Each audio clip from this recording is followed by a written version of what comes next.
warahmatullahi wabarakatuh. Bagaimana kabar kalian semua? Saya harap kabar kalian sehat ya selalu.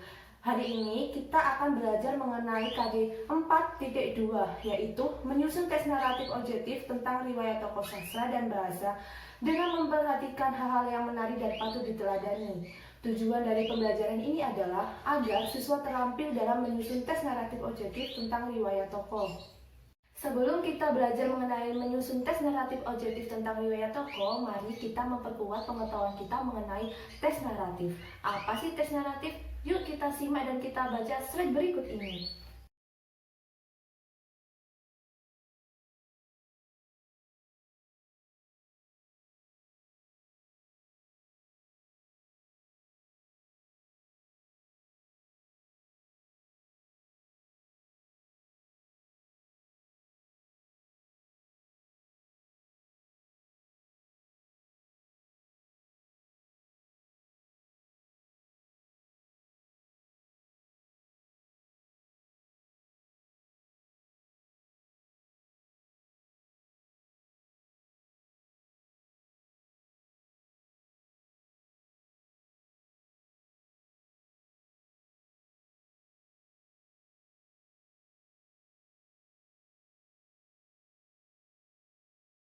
Setelah kita mempelajari mengenai tes naratif, kali ini kita akan belajar mengenai tes biografi.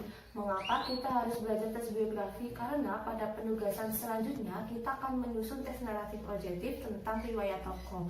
Nah, riwayat tokoh tersebut bisa dikatakan sebagai biografi. Nah, biografi ini adalah tes yang berisi kisah atau cerita suatu tokoh. Biografi ini ditulis oleh orang lain, baik kelebihan, kelemahan, maupun hal-hal yang patut diteladani di dalam tokoh tersebut. Itu dituliskan di dalam tes biografi. Di dalam tes biografi memiliki tujuan. Yang pertama adalah mengetahui kelebihan seorang tokoh. Yang kedua adalah memaparkan pemikiran seorang tokoh. Yang ketiga adalah mengetahui hikmah yang terdapat di dalamnya dan menerapkannya dalam kehidupan sehari-hari. Yang keempat adalah untuk bahan renungan atau refleksi. Ciri-ciri tes biografi ada 3. Yang pertama adalah memuat informasi berdasarkan fakta tokoh yang diceritakan. Yang kedua adalah memiliki struktur yang jelas. Yang ketiga adalah biografi ditulis oleh tokoh lain. Struktur tes biografi. Di dalam tes biografi terdapat 4 struktur. Yang pertama adalah judul. Judul adalah tes biografi dapat berupa nama tokoh atau nama tokoh beserta jasa yang dihasilkan. Jadi judul dalam tes biografi itu berisi nama tokoh atau nama tokoh beserta jasa yang dihasilkan. Yang kedua adalah orientasi. Orientasi ini adalah bagian tes biografi yang berisi pengenalan tokoh dan gambaran awal dari tokoh yang diceritakan. Yang ketiga adalah peristiwa atau masalah. Nah, di dalam bagian ini berisi mengenai berbagai permasalahan yang dihadapi oleh tokoh dan berisi hal-hal yang menarik. Yang keempat adalah reorientasi. Bagian struktur yang keempat ini berisi mengenai bagian akhir dari biografi yang berisi tentang kata-kata mutiara atau motivasi dari tokoh tersebut.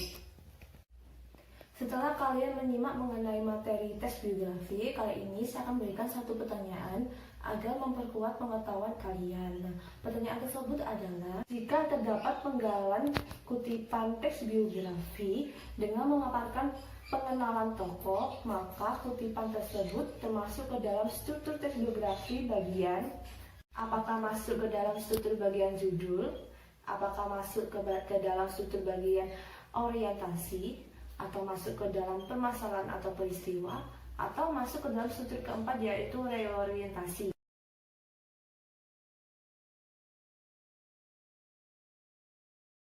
Benar sekali, jawabannya adalah orientasi. Mengapa penggalan kutipan tersebut termasuk ke dalam struktur biografi yang orientasi? Karena di dalam penggalan kutipan biografi tersebut itu memperjelas atau memaparkan mengenai pengenalan tokoh. Jadi orientasi ini adalah struktur tes biografi yang berisi mengenai bagian pengenalan tokoh. Mari simaklah video berikut ini. Halo teman-teman semuanya, mari simaklah video riwayat tokoh sastra Khairul Anwar. Khairul Anwar merupakan penyair terkemuka yang berada di Indonesia. Khairul Anwar lahir di Medan, Sumatera Utara pada tanggal 26 Juli 1922. Ia Ia merupakan anak tunggal dari pasangan Tulus dan Soleha. Keduanya berasal dari Kabupaten 50 Kota, Sumatera Barat. Jabatan terakhir sang ayah yaitu Bupati Indragiri Riau. Khairul Anwar memulai pendidikan di Holland Insurance School, yaitu sekolah dasar bagi orang pribumi pada masa penjajahan Belanda. Kemudian ia melanjutkan pendidikannya di Mulo. Sosok Khairul Anwar mulai mencuri perhatian saat karyanya bertajuk Nisan dipublikasikan tahun 1942. Darah kebangsaan dan nasionalisme mengalir kuat dalam diri Khairul Anwar. Sikap itu terekam jelas dalam karya-karyanya seperti Sajak Kerawang Bekasi, Diponegoro, dan Persetujuan dengan Bung Karno.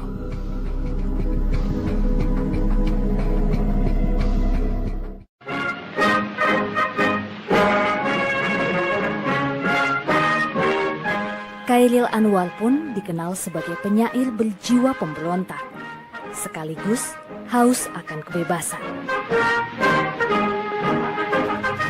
Semasa hidup, Khairul Anwar melahirkan lebih dari 90 karya, baik puisi maupun esai. Karya tersebut diabadikan dalam sejumlah buku. Di antaranya Derai-Derai Cemara, Aku Ini Binatang Jalang, serta 3 Menguak Takdir yang ditulis bersama Asrul Sani dan Apit. Sejumlah tokoh sastra pun menempatkannya sebagai pelopor dan ikon Angkatan 45. Jalan hidup Khairul Anwar begitu singkat.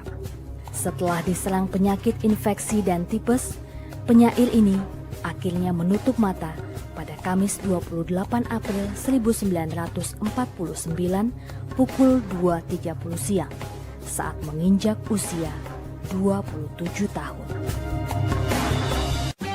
Dan akhirnya selama hidupnya Khairul telah menulis sekitar 94 karya termasuk 70 puisi.